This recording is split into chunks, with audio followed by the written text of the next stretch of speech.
This is my new 2008 Volkswagen Touran SE TDI, and in this video, I'm going to review it. Starting off with the exterior design, and well, the main design feature... Stop! Why? Just... sleep. I'm getting catitude. Right, where were we? Starting off with the exterior design, and well, the main design feature here at the front is this section of the bumper here, which is in silver. I do think that looks really classy. The other thing to note are the headlamps. Now, this thing hasn't got the more modern and timeless design that Dunk's car has, and that indeed all post-2011 Volkswagens had. However, I think the Touran is an exception because I think this design actually suits it better than the headlamps that are used on all VWs, like I say, after 2011. In terms of what's under the hood, which, by the way, is supported by a gas strut, here we have a 1.9 litre turbo diesel engine, which drives the front two wheels via a 6-speed manual gearbox. Moving down the side profile then, and well, can't lie, from this angle, the Touran is rather meh. I mean, it's just got such a boxy and uninspiring shape. That being said, it has got alloy wheels though, which are an upgrade to the Ignis.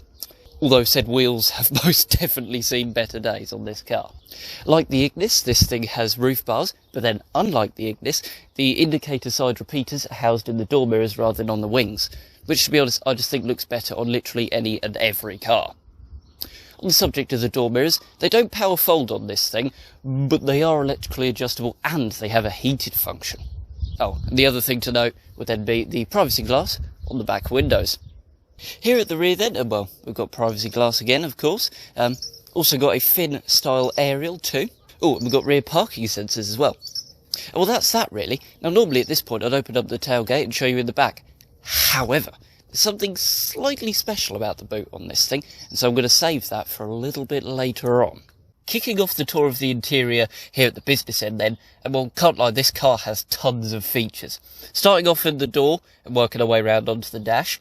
First off, we have all 4 fully electric one-touch windows. This car doesn't have automatic headlights, but then I wouldn't expect them on a vehicle of this age, and I wouldn't use them either.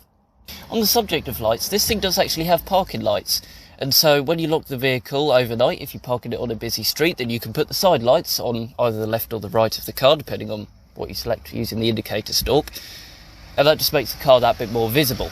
As fancy as that is, though, it hasn't got puddle lamps or anything, so when I unlock the car, there's no parking lights that come on in that sense.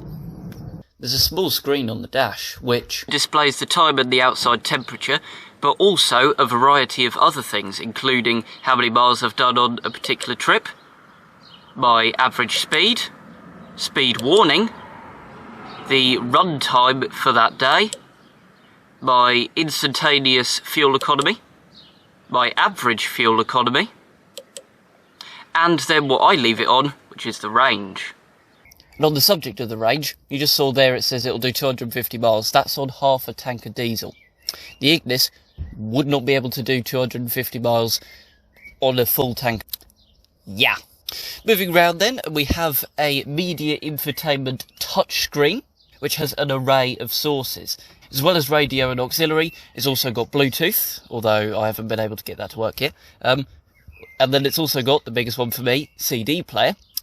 The big thing about the CD player in this car, however, is that it's got a 6-disc changer, which means I can have up to 6 CDs in the player at any one time.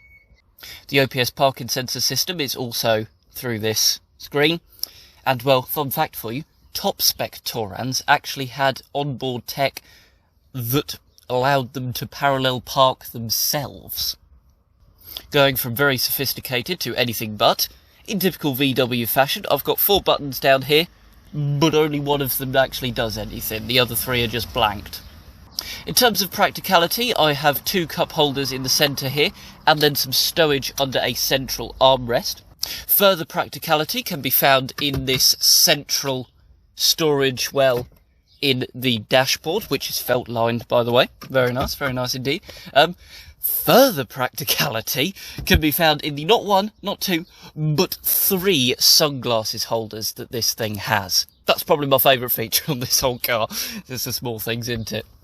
Just when you thought this thing could not get any more practical here in the front, the glove box is a decent size, but it's also got 2 wells to put small drinks in. And in case it couldn't get any more fancy, the glove box on this thing is air conditioned. On the subject of air conditioning, this thing does have AC, and it works. In fact, when I picked the car up, the guy said, "Oh, we've regassed your aircon for free." And I was like, "Oh yeah, great, cool, right." So I thought, right, I'll test that out at some point then. Little did I know that it turned the temperature down to minimum, the fan speed to maximum, and well, quite frankly, I was surprised that there weren't penguins in the car when I got into it. I actually put the windows down, not to cool the car down, but to actually warm it up driving it home. Moving on to the back seats, and well, this is where the Touran really proves itself as a long-distance family car. We've got a 12-volt socket in the centre, we've got fold-up tables for the outer 2 passengers. All 3 seats recline individually, and as well as that, you can also adjust the seat bases on all 3 individually as well. Pushing the seat base as far back as possible, and well, you get a shed load of knee room. This driver's seat is in my comfortable driving position, and yet you could park a bus between my knees and the back of that seat. There's no central armrest as such, however, the middle seat folds down independently, and then this bit of plastic trim here can be used as a central sort of table, I guess. In terms of foot space, well, there is quite a bit of a hump in the middle, however the footwells are so large that there's going to be plenty of space for everyone. And actually, sitting in this central seat isn't that bad. Got plenty of headroom. And the seat itself, like all the seats in this car, is just so comfy. They're all in such good condition, and they're just really nice to sit in. The only other thing to mention back here would be a rather fancy piece of practicality. You see, both rear footwells actually have little stowage compartments. Well, I say little, they're rather large, to be fair. How cool is that? And then finally, the all-important window test. Well, you have got a pane of glass here which doesn't move. However, the main window itself does indeed go all the way down. Now, the reason why I left the boot is because, well, those rear seats aren't actually the rearmost seats. These are. Although the only way that a human is travelling back here is if they've not got any limbs. I mean, look at me. Still, at least both rearmost passengers do get a little cup holder, and the one on this side even gets their own teeny tiny storage compartment. Folding down the 3rd row, however, then provides you with a massive 927 litres of capacity. Fold down the 2nd row as well, and then the capacity doubles to over 1,800 litres. That's insane! Folded down the backs of the 2nd row of seats does leave something of a load lip. However, that can be somewhat solved by pulling another lever and flipping these seats forward. The downside of doing that, though, is instead of having a lip, there's now a bit of a trench here. So either way, you can't achieve 100% flat floor, and then you can prop them in place using bars like this, or indeed you could just completely remove them using little clips. In terms of features in the boot, well, you have 4 tie-down anchor points, you have a 12-volt socket, you have a small underfloor storage compartment, upon which my backside is currently perched, and then you also have a secret compartment just in the side here, where the jack is housed. It's worth noting, however, that there isn't a spare wheel with this car, but then there's not really anywhere to put it because of those extra 2 seats. Kicking off the driving segment in and around town then, and can't lie, driving this is quite a bit different to driving the Ignis. It's a rather large vehicle, although not dauntingly so. Being a diesel, that means that if I let the revs drop too low, and then try to accelerate, not a lot happens. Having such a large engine and quite a big dash, coupled with the fact that the bonnet slopes away, it does make you feel quite far away from the front of the car. It makes it just that bit harder to judge where exactly the corners of the car are. Furthermore, the door mirrors on this thing, they're alright, but they could do with being just a tad bit bigger. And then you've got pillars here which do create quite a bit of a blind spot. That being said, the massive rear window coupled with the rear parking sensors do make reversing manoeuvres that bit easier. As already mentioned, this thing has air conditioning, and can't lie, I am very grateful for it today. It is 29 degrees outside right now. Yeah, so I've got it running in the background currently, and then in between clips I'm putting it up to max, because whoo-wee, it is hot. In terms of motorway driving, that 1.9 turbo diesel gets you up to speed, no bother. And then once you're up to speed, the fact that you've got 6 gears, plus the decent insulation, means that it's actually quite a quiet car. This thing has cruise control, which really takes the strain out of motorway driving. And to further take the strain out of driving, there are lots of very conveniently located places to rest your arms, i.e. central armrest, and on the door. Yet despite that, I actually feel less cramped driving this than I did driving the Ignis. In terms of driving on country roads, this thing's actually alright. It's got stability control, which means if you go into a passing place and then try to pull away, you can get traction easily enough. Got good brakes, which I'm just testing out now. Yeah, we can fit through there.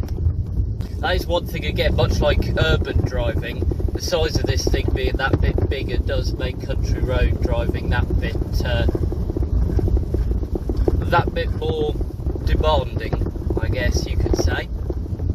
That being said though, this thing's got light steering, and actually, although it's quite a big, tall car, it doesn't lean that much in the bends. Certainly not that much compared to the Ignis, to be fair. One other thing to talk about in terms of steering is the fact that you can actually alter the height of the steering column on this thing. However, where the steering wheel is currently, I would say it's just that bit too high for me, but I cannot put it any lower or else it's actually going to be blocking the dash. So I don't know, perhaps Volkswagen could have done the dash design a bit better to allow you to have the steering wheel that bit lower. Equally, it is something that I will get used to, I am sure. One other consideration are just the little things that probably most people don't think about, but just things that I didn't have in the Ignis that I have in this. For example, I can change the speed of the intermittent windscreen wipers. Just little wins, you know? So there you have it then. Let me know what you think of my new car in the comments area. Please like and subscribe, and thank you for watching.